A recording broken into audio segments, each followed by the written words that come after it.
Hello everyone, I'm making this video as a testimonial that you can get your cat to use an inhaler. My precious cat Appa developed asthma later in life, and the excellent veterinarians at Pleasantburg Vet in Greenville, South Carolina recommended using an inhaler.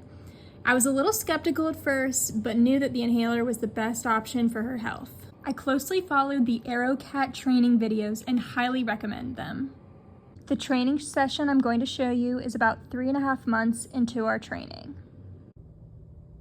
The first thing I do is shake her treat bag to let her know that it's time to train.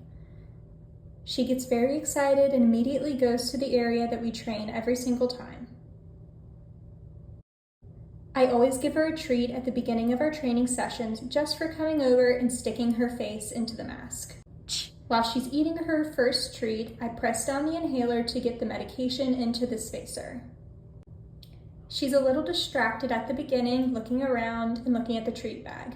I remove the treat bag from the training area to refocus her in. I've chosen to use the ch sound as a reward indicator so she knows that it's time to get a treat. Here she's sticking her face in the mask but isn't getting a great seal, so I don't reward her for this attempt.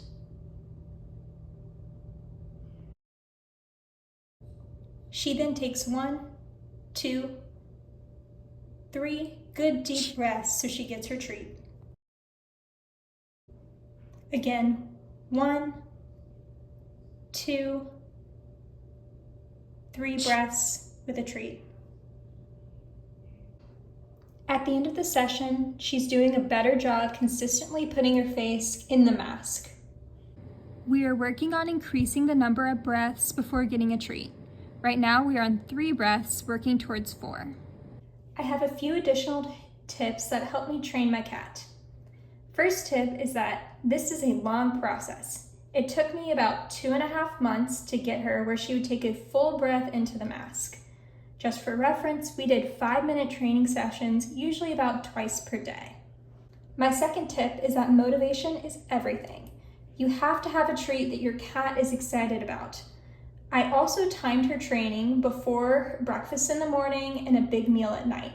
That way I knew she'd be motivated and excited to learn. The most difficult part of training was getting her to press her face into the mask hard enough to get a proper seal. I trained this by withholding a reward for a longer period of time and only giving the treat when she dug her face into the mask.